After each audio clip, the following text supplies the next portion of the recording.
Un saludo para todos. En esta oportunidad vamos a abordar algunos conceptos básicos sobre la resistencia de materiales. Iniciemos aclarando que la mecánica de materiales o la resistencia de materiales hace parte de una rama mucho más amplia de la física que es la mecánica, la cual describe y predice el estado de reposo o movimiento de los cuerpos bajo la acción de las fuerzas. La mecánica a su vez se divide en tres partes: la mecánica de cuerpos rígidos, la mecánica de cuerpos deformables y la mecánica de fluidos. Cuando hablamos de cuerpos rígidos, consideramos que los cuerpos no se pueden deformar, y en este caso estudiamos sus condiciones de equilibrio en el caso de la estática o de movimiento cuando hablamos de dinámica. Sin embargo, bajo la acción de las fuerzas, los cuerpos se deforman. Estas deformaciones son importantes para garantizar el funcionamiento correcto y con seguridad de los elementos mecánicos y estructurales, y es allí donde entra a formar parte la resistencia de materiales. La mecánica de fractura está relacionada también con el estudio de la falla de los materiales, sobre todo con el crecimiento y propagación de las grietas. Finalmente, la mecánica de fluidos estudia el comportamiento de los líquidos y los gases. Dentro de esta rama también se encuentra la termodinámica, que estudia las transferencias de calor y la transformación de la energía a una forma aprovechable. ¿Cuáles son los objetivos de la resistencia de materiales? Podemos abordarlos desde dos enfoques. El primero desde el dimensionamiento, es decir, nosotros podemos, a partir de unas condiciones de carga determinadas, establecer cuál va a ser el material, la forma y las dimensiones adecuadas de la pieza, con el fin de que puedan funcionar con seguridad, teniendo también en consideración factores como el costo.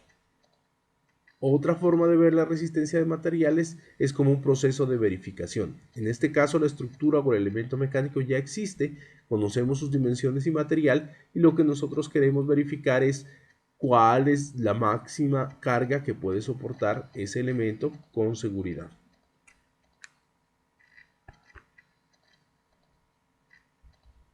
La resistencia de materiales se basa en unas hipótesis fundamentales, a partir de las cuales se deducen todas las ecuaciones que nosotros utilizamos en el curso.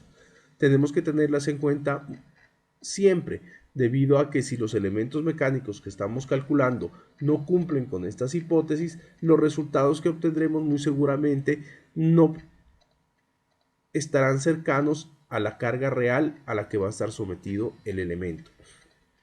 La primera hipótesis se refiere a que las cargas que se aplican sobre la estructura se consideran estáticas o en cuasi equilibrio, es decir, que los tiempos de aplicación son lo suficientemente prolongados para que se puedan distribuir a lo largo de toda la estructura de una manera uniforme.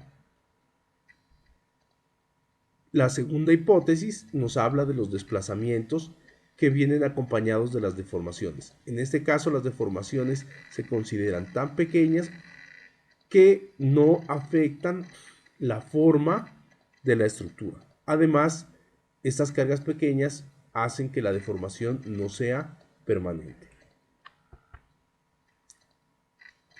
La tercera hipótesis contempla que trabajamos con materiales macizos. En este caso, uno de los ejemplos y de los materiales que más utilizamos en ingeniería es el acero, porque consideramos que es un material macizo, porque no presenta grietas, poros o discontinuidades en la estructura del material. En algunos casos, este tipo de discontinuidades no se pueden evitar y se deben tomar ecuaciones o correcciones a las ecuaciones que nosotros manejamos con el fin de contemplar la aparición de este tipo de elementos. La cuarta hipótesis nos habla sobre la homogeneidad del material, es decir, que tiene propiedades idénticas en todos los puntos. Volvemos al caso del acero.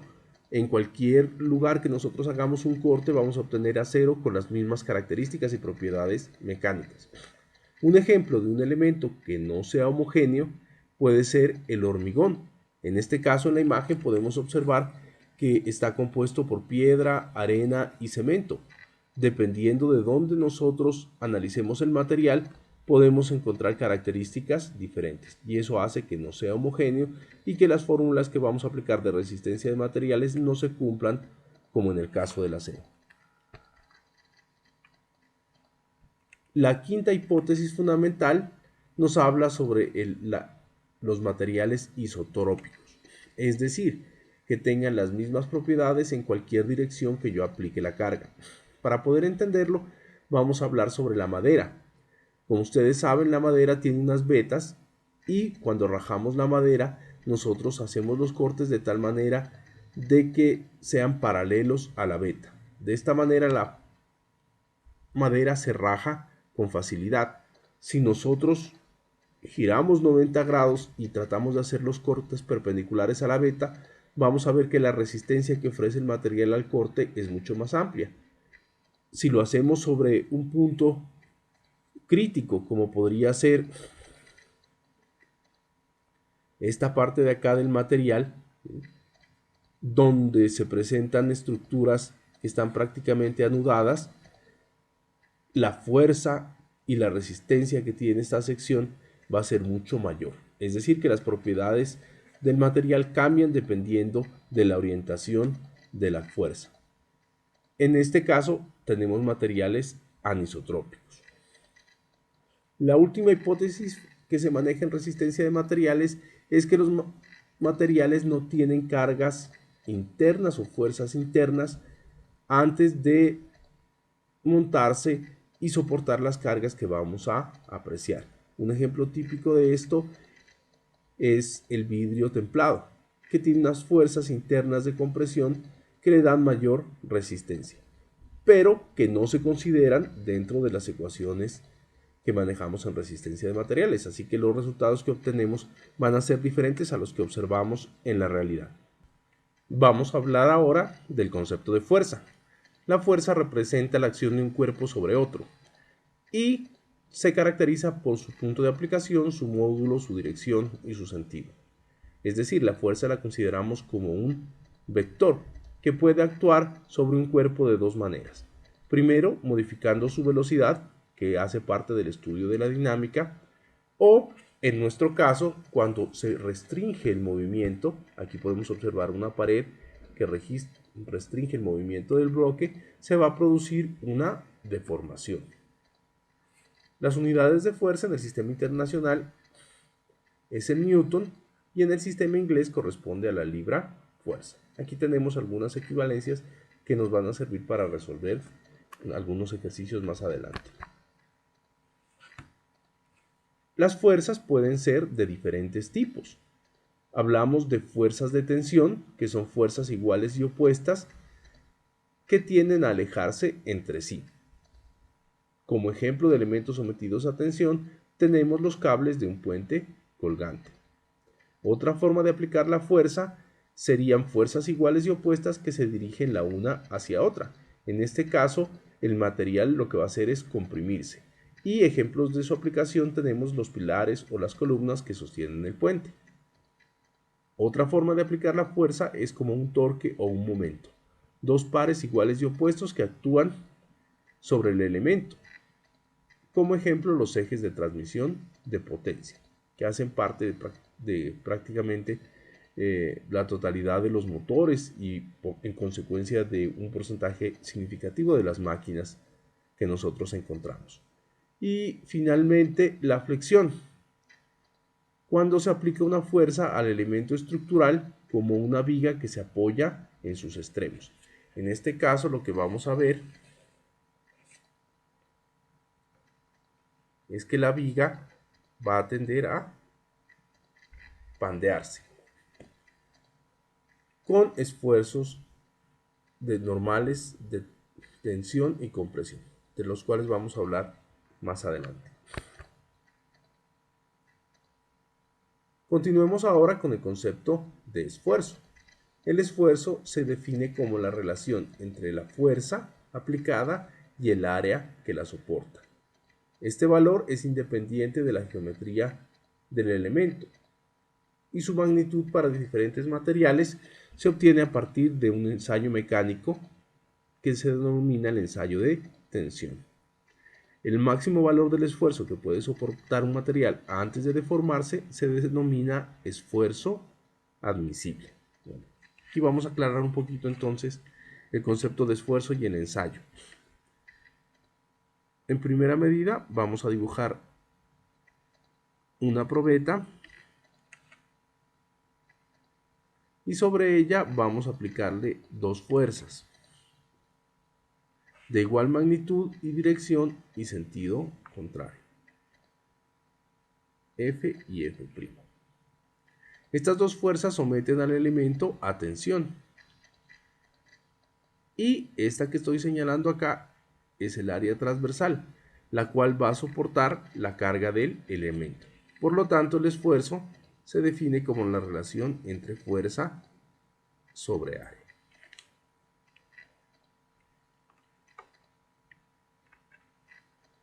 Cuando nosotros montamos una pieza como estas sobre una máquina universal de ensayos, los invito a ver el video de la página web donde se explica un ensayo de tensión, lo que hacemos es obtener una gráfica como esta. La gráfica relaciona el esfuerzo, que en este caso por tratarse de un esfuerzo normal se representa con la letra sigma, y la deformación con esta epsilon de acá. Para construir la gráfica, el equipo lo que hace es una medición de la fuerza y del alargamiento, que viene a representar la diferencia entre la longitud final y la longitud inicial de la probeta. Observamos que la gráfica se divide en dos sectores claramente apreciables. Este primero corresponde a la deformación elástica.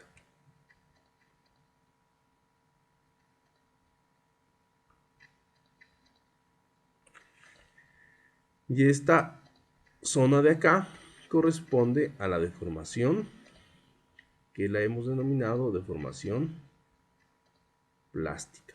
¿Qué entendemos por una y por otra?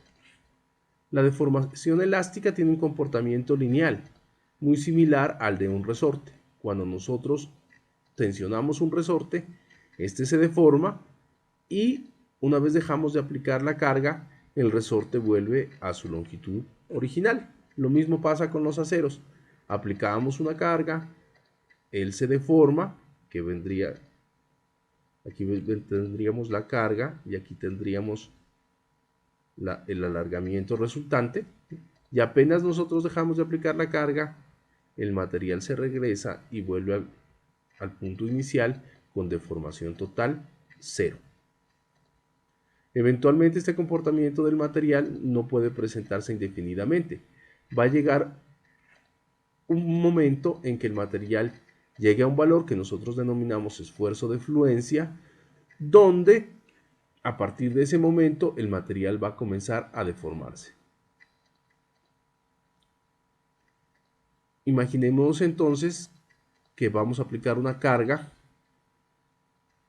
con un alargamiento que llega hasta acá. Cuando nosotros dejamos de aplicar la carga, el material vuelve y se comporta igual que dentro de nuestro límite de proporcionalidad y regresa de una manera lineal. Pero observamos que hay una diferencia entre la longitud final y la longitud inicial del elemento, que es permanente. Por eso esta región de acá se denomina región plástica.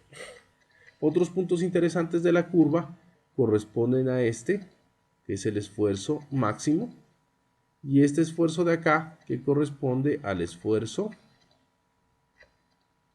de rotura, cuando el material falla definitivamente y termina el ensayo. Ya habíamos definido el esfuerzo como la relación entre la fuerza sobre el área.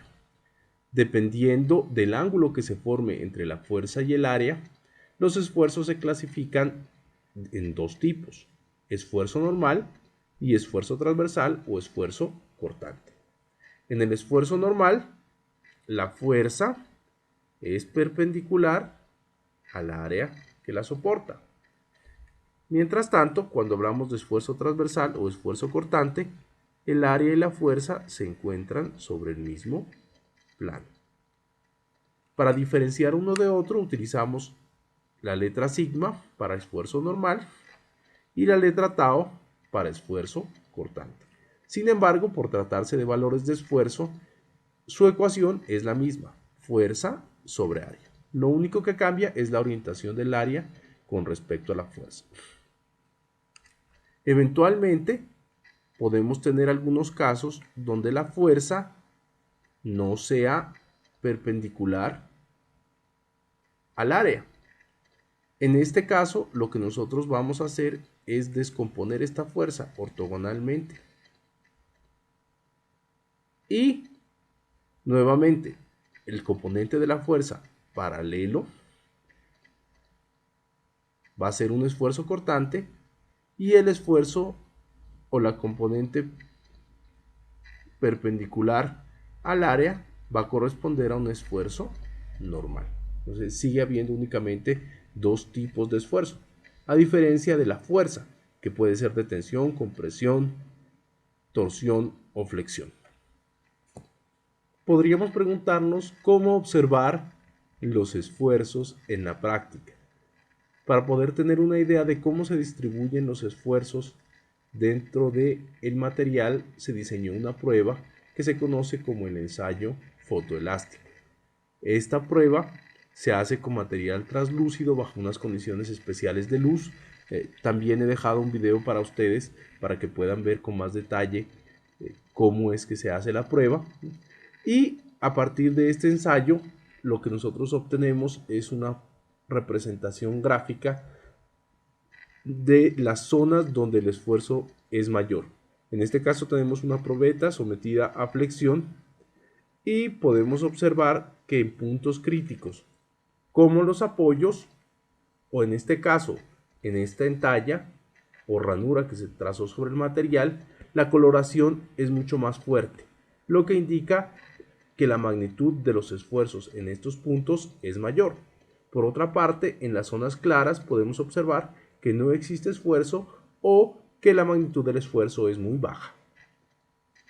A partir de la observación del ensayo fotoelástico se ha podido establecer la distribución del esfuerzo bajo diferentes condiciones de carga. Aquí tenemos dos ejemplos típicos que corresponden a la distribución del esfuerzo normal y del esfuerzo cortante. Apreciemos que en la zona media de la probeta la distribución del esfuerzo tiene una forma parabólica pero achatada. En este caso podemos analizar dos puntos. Este de acá, que correspondería al máximo esfuerzo al que está sometido el material, y este otro representado por las líneas punteadas, que corresponde al esfuerzo medio. Si nosotros observamos la diferencia entre el esfuerzo máximo y el esfuerzo medio en esa parte de la figura, podemos concluir que el esfuerzo medio es aproximadamente igual al esfuerzo máximo. El esfuerzo medio corresponde al valor que nosotros calculamos con la relación fuerza sobre área. Es decir, que para el centro de la barra, el valor que nosotros calculamos de esfuerzo medio es aproximadamente igual al valor del esfuerzo máximo que se presenta en el material. A medida que nos vamos alejando del centro de la probeta, observamos que la distribución del esfuerzo cambia y se vuelve más puntuda o acicular. En este caso, el esfuerzo máximo y el esfuerzo medio calculado son diferentes. Esfuerzo medio diferente del esfuerzo máximo. Es decir, que el esfuerzo que nosotros calculamos con la fórmula F sobre A no es cercano al valor del esfuerzo máximo que se presenta en la realidad. Para compensar el efecto de la variación entre el esfuerzo máximo y el esfuerzo medio en los extremos de la probeta, nosotros utilizamos el factor de seguridad, tema en el que vamos a profundizar en otros videos. Veamos ahora la distribución del esfuerzo cortante. Tiene una forma similar a la distribución del esfuerzo normal. Sin embargo, debemos de aclarar que para el esfuerzo cortante, en la superficie, este toma un valor de 0 y es máximo en el centro de la probeta. Asimismo, a pesar de que la figura se parece, tenemos que tener en cuenta que el esfuerzo para el caso del cortante es paralelo a la superficie y va en esta dirección. Por su parte, el esfuerzo bajo la distribución normal es perpendicular.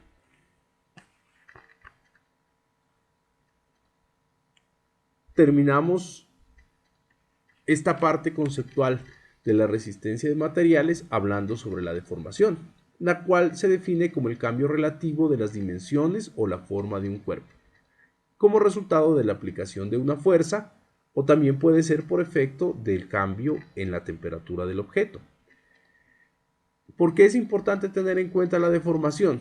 Algunos autores plantean ejemplos como la caja de transmisión de un vehículo, donde si se presenta un ángulo de torsión muy grande en el eje o se deforman de alguna manera los dientes del engrane, puede saltarse uno de los dientes, lo cual generaría fallas catastróficas en el funcionamiento del vehículo. Por eso es importante que, a pesar de que la deformación, independientemente de la magnitud de la fuerza, siempre va a existir, la mantengamos entre unos valores mínimos recomendados por la norma o por las reglas de diseño, que nos garantizan que no vayamos a tener inconvenientes durante el montaje y operación de nuestras partes mecánicas o estructurales. Nuevamente les agradezco mucho por su atención. Nos vemos en otra oportunidad.